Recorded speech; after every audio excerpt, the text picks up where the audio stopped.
Buenas, hoy vamos a hacer un viaje en el tiempo, ¿de acuerdo? Nos vamos directos a la antigua Grecia para ser testigos de algo increíble. El momento exacto en que nació una idea que lo cambió absolutamente todo. La idea de que el universo, pues que no es un caos sin sentido, sino un cosmos, algo con orden, algo que podemos llegar a entender. Esta es, ni más ni menos, la historia de cómo nació la razón. Para hacernos una idea de lo bestia que fue este cambio, pensemos por un momento en un mundo sin reglas, donde todo fuera arbitrario, impredecible, un mundo en el que una tormenta o una enfermedad no tienen una causa natural. No, qué va, sino que dependen del capricho de un dios o de una fuerza que no se puede controlar. Pues bien, esa era básicamente la forma de ver el mundo justo antes de que la filosofía entrara en escena. Y aquí es donde los antiguos griegos dieron un giro de 180 grados. Fue un cambio, monumental. Dejaron de ver el mundo como un caos, ya sabéis, un lugar desordenado, caprichoso, y empezaron a entenderlo como un cosmos, o sea, un universo con su orden, predecible, con sus propias leyes. Y ojo, porque este fue el primer paso de gigante. Vale, pues vamos a meternos de lleno en ese mundo prefilosófico. ¿Cómo era? Pues era un lugar donde absolutamente todas las explicaciones venían de un único sitio, del mito, lo que ellos llamaban el mitos. Y claro, el mitos no eran solo cuentos para dormir. ¿Qué va? Era, por así decirlo, el sistema operativo de toda la sociedad. Era la manera que tenían de darle sentido a todo, pero a todo, desde por qué hay una tormenta hasta por qué alguien se ponía enfermo o quién ganaba una guerra. Esta manera de pensar tenía unos rasgos súper claros. A ver, lo primero, las fuerzas de la naturaleza, como el trueno, el amor, la guerra, no eran fenómenos, eran directamente dioses. Lo segundo, todo, absolutamente todo, dependía de la voluntad de esos dioses. ¿Que no llueve? Pues es que Zeus está enfadado. Así de simple. Y tercero, y esto es clave, los objetos podían tener magia. Una simple piedra no era solo una piedra, podía ser un talismán que te curaba. Claro, llegados a este punto la pregunta es obvia. ¿Por qué en Grecia? ¿Qué pasó allí que tuvo de especial para que de repente surgiera esta forma de pensar tan radicalmente nueva? Pues parece que fue una especie de receta con varios ingredientes. Por un lado, Grecia no era un único imperio, sino un montón de ciudades-estado independientes, las polis. Esto hacía que la gente comparara leyes, costumbres, luego el comercio. Al navegar, los griegos entraron en contacto con un montón de culturas e ideas diferentes. Y claro, eso te hace cuestionar lo tuyo.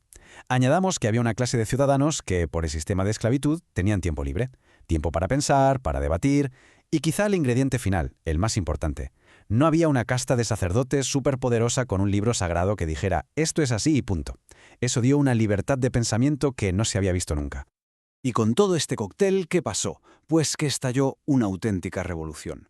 Una revolución no de armas, sino del pensamiento. Nació una mentalidad completamente nueva, el logos, que venía a plantarle cara directamente a la vieja visión del mitos. Este es el antes y el después, el cambio fundamental. Con el logos se pasa de pensar que el mundo es un caos a verlo como un cosmos ordenado. Ya no es que las cosas pasen porque a un dios le da la gana, no. Ahora se piensa que las cosas suceden por necesidad, porque tienen que suceder así, siguiendo unas leyes. Y para descubrir esas leyes, la herramienta ya no es creer en los mitos, sino usar la razón y la observación. Es un cambio total. Y ojo, que nadie piense que esto era solo una charla de 4 intelectuales en un pórtico, ¿eh? Para nada. Este nuevo pensamiento, el logos, tuvo aplicaciones súper prácticas y además inmediatas. Cambió por completo campos como la medicina o la historia, sacándolos del mundo de la superstición. Mirad qué buen ejemplo. Hipócrates, el padre de la medicina, ve un caso de epilepsia, que hasta entonces la llamaban la enfermedad sagrada, cosa de los dioses. Y va y dice, un momento, esto no es ningún castigo divino, esto es una enfermedad y tiene causas naturales, como las demás. ¡Pum! Eso es el logos en estado puro. Y con la historia, pues pasó 3/4 de lo mismo. El historiador Tucídides dijo, a ver, vamos a dejar de contar las guerras como si los dioses estuvieran jugando al ajedrez con nosotros. Y se puso a analizar las causas reales, la ambición humana, el miedo, las decisiones políticas, las cosas que de verdad mueven el mundo. Bueno, y toda esta nueva forma de pensar, este enfoque racional, tuvo unos protagonistas clarísimos. Unos pioneros a los que hoy conocemos como los filósofos presocráticos. Ellos se plantearon la gran pregunta, la que lo empezó todo. Se pusieron a investigar la naturaleza, la fisis, y ya no les valía la respuesta de «es que los dioses lo crearon así». No, querían saber de qué está hecho todo en realidad, cuál es el ladrillo fundamental del universo. Así que su gran proyecto, su obsesión, si queremos, fue precisamente esa, encontrar ese principio único, esa sustancia o esa ley que está detrás de todo lo que vemos y lo que no vemos. Y a este concepto le pusieron un nombre, claro, el arjé. Pero cuidado, que el arjé no era solo lo que empezó todo, como en un mito de la creación, era eso y mucho más. Era también la materia prima de la que todo está hecho, la esencia de las cosas, lo que se esconde detrás de las apariencias. Y lo más fascinante de todo es que no hubo una sola respuesta, sino muchísimas.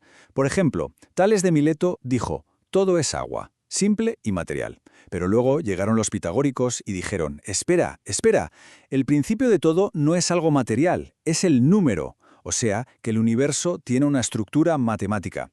Y más tarde, los atomistas, que propusieron que todo, absolutamente todo, está hecho de partículas diminutas e indivisibles, los átomos. Las respuestas eran súper distintas, ¿verdad?